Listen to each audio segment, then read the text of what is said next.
नमस्ते। आज की इस गहन चर्चा में हम एक बहुत ही सॉलिड और इंट्रिगिंग विषय पर डीप डाइव करने वाले हैं। बात होने वाली है मैनिपुलेशन यानी मानसिक हेरफेर से पूरी तरह सुरक्षित या अनटचेबल कैसे बने। देखिए, ज्यादातर लोग सिर्फ अपनी बाहरी भावनाओं को, अपने एक्सटर्नल रिएक्शंस को कंट्रोल करने की कोशिश करते हैं, और सच कहा जाए तो यही सबसे बड़ी भूल होती है। लेकिन क्या हो अगर इंटरनल इमोशनल आर्किटेक्चर को, यानी हमारे अंदरूनी भावनात्मक ढांचे को ही पूरी तरह से बदल दिया जाए? तो चलिए आज के इस विश्लेषण में उतरते हैं और देखते हैं कि द मैकियावेलियन माइंड हमें इस बारे में क्या नया सिखाता है। इस आम गलती को समझने के लिए एक एनालॉजी लेते हैं। इमेजिन कीजिए, एक फैक्ट्री है जो लगातार खराब प्रोडक्ट्स बना रही है। अब अगर कोई असेंबली लाइन के अंत में खड़ा होकर उन खराब प्रोडक्ट्स को फेंकता रहे तो वो दिन भर व्यस्त जरूर रहेगा, लेकिन असल प्रॉब्लम तो वही के वही रहेगा ना। हम लोग अक्सर अपनी रिएक्शंस के साथ यही करते हैं। गुस्सा या डर आने पर बस उसे बाहर आने से रोकने की कोशिश करते हैं। लेकिन मैकियावेलियन अप्रोच बिल्कुल अलग है। ये अप्रोच इस फैक्ट्री की मशीन को ही अंदर से रीडिज़ाइन करने की बात करती है। सोर्स मटेरियल के हिसाब से जब अंदर की वायरिंग एक बार ठीक से बदल जाती है तो कुछ खराब बाहर आने का चांस ही नहीं बचता। तो ये बदलाव लाया कैसे जाए, इस पूरे ब्लूप्रिंट पर एक नज़र डालते हैं। हम शुरुआत करेंगे ब्रोकन इमोशनल फैक्ट्री को समझने से, फिर देखेंगे इमोशनल गैप कैसे बनता है, अनप्रेडिक्टेबिलिटी की कला क्या है, अपनी इमोशनल करेंसी को मैनेज करना सीखेंगे, एब्सेंस यानी अनुपस्थिति की शक्ति को समझेंगे, और अंत में देखेंगे कि पूरी तरह से स्ट्रक्चरली अनटचेबल कैसे बना जा सकता है। अब सीधे आते हैं अपने दूसरे हिस्से पर, जो है क्रिएटिंग द इमोशनल गैप। ये वो स्टेज है जहां दिमाग की पुरानी ऑटोमेटिक वायरिंग को प्रैक्टिकली बदला जाता है। यहाँ निकोला मैकियावेली की एक बहुत ही प्रभावशाली ऑब्जर्वेशन सामने आती है। उन्होंने कहा था, जो चाहता है कि लोग उसकी बात मानें, उसे कमांड करना आना चाहिए। कितनी गहरी बात है ना?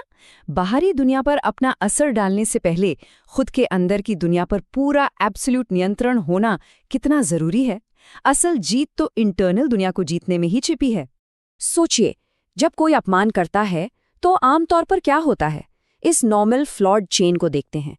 पहला कदम है स्टिम्युलस, यानी कोई घटना घटी। दूसरा, एक ऑटोमेटिक इमोशन, एक तुरंत आने वाली भावना पैदा होती है, जैसे गुस्सा, डर या शर्म। और तीसरा, बिना सोचे समझे एक इमीडिएट रिएक्शन निकलता है। साइकोलॉजी में इसे इमोशनल हाईजैकिंग कहते हैं। इस स्थिति में दिमाग का लॉजिक पूरी तरह से ऑफलाइन हो जाता है और सामने वाले के पास उस पल का पूरा कंट्रोल चला जाता है।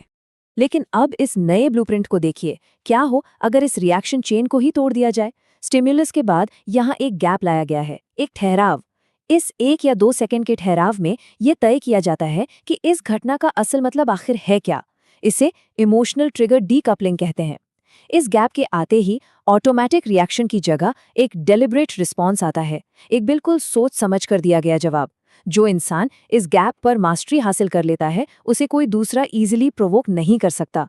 और इस गैप को लंबा और स्ट्रॉन्ग करने का सबसे पावरफुल तरीका है अपने देखने का नजरिया बदलना।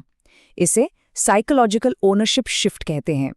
बजाय इसके कि घटना का हिस्सा बनकर ये सोचा जाए कि ओह, ये मेरे साथ हो रहा है, एक क्लिनिकल ऑब्जर्वर बन जाना चाहिए, बिल्कुल उस साइंटिस्ट की तरह जो माइक्रोस्कोप के नीचे किसी स्पेसिमेन को स्टडी कर रहा हो।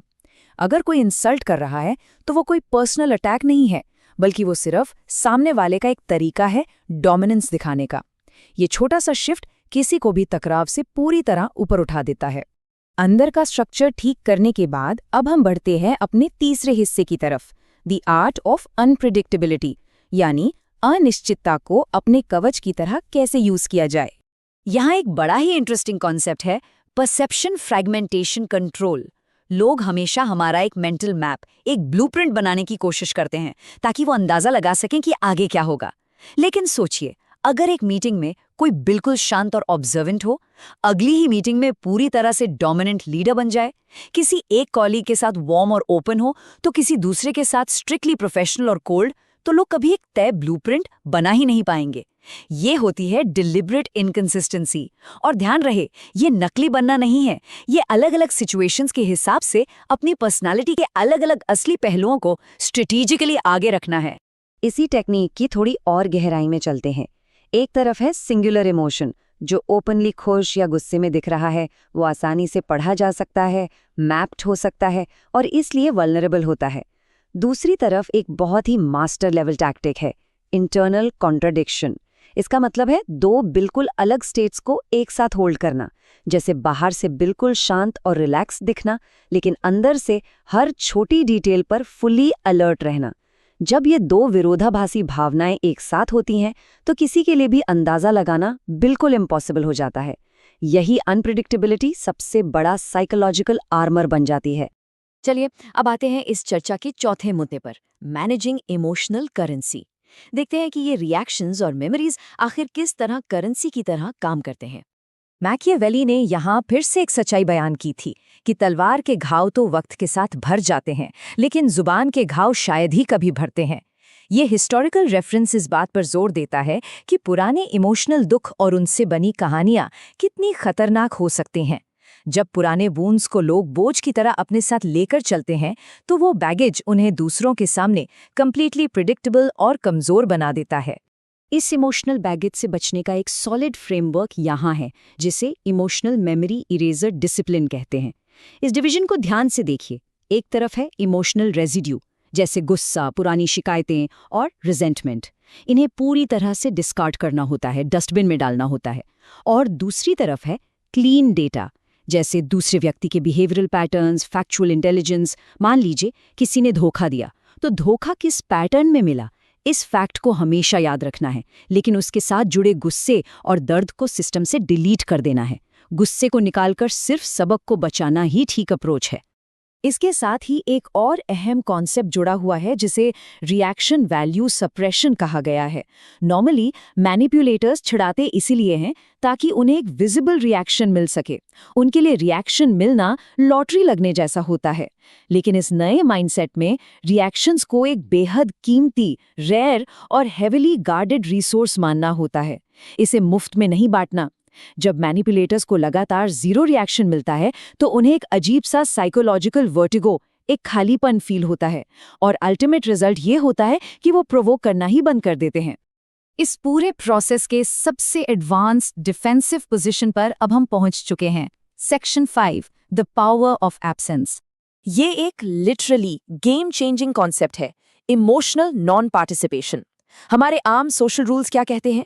अगर कोई पॉजिटिव या नेगेटिव एनर्जी ला रहा है तो या तो उससे मैच करो, या अगर नेगेटिव है तो स्ट्रांगली रेजिस्ट करो। लेकिन यहाँ एक तीसरा बहुत ही पावरफुल रास्ता है, पूरी तरह से उस इमोशनल कॉन्ट्रैक्ट से ही बाहर निकल जाना। यानी ना तो किसी के गुस्से को बढ़ावा देना है और ना ही उसे रोकने की कोशिश करनी है। उसे बस एक एम्प्टी वॉइड, एक खालीपन में गिरने देना है। बिना किसी टारगेट के वो हॉस्टाइल एनर्जी खुद ब खुद अपनी मौत मर जाती है। इस पूरे डायनामिक्स के पीछे की मैकेनिक्स है द ओपन लूप। इंसानी दिमाग हमेशा चाहता है कि सोशल इंटरैक्शंस कंप्लीट हों, लूप क्लोज हो।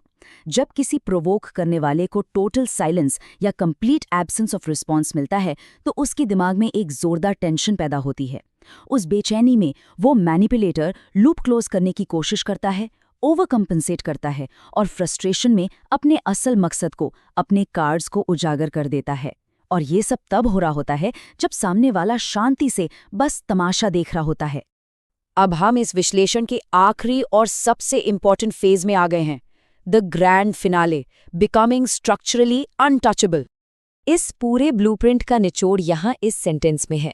एक मोटी शील्ड या आर्मर बनाना असली मकसद कभी नहीं था, क्योंकि वक्त के साथ कितना भी मोटा आर्मर हो उसे तोड़ा जा सकता है। द ट्रू गोल इज अपने इमोशनल कोर को एक ऐसी जगह पे शिफ्ट कर देना जहां उस तक कोई पहुंच ही ना पाए।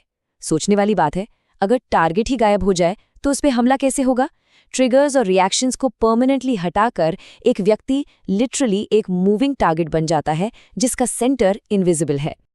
और इसी डीप ऑब्जर्वेशन के साथ हमारी ये चर्चा अपने अंत पर पहुंचती है।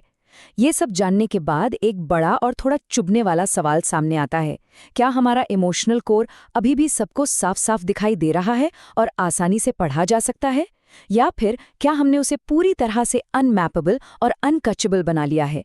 ये वो सवाल है जो किसी को भी अपने खुद के माइंड आर्किटेक्चर को रीएवैल्यूएट करने पर मजबूर कर देगा। तो इसी फूड फॉर थॉट के साथ इस एक्सप्लेनर को यहीं रैप अप करते हैं।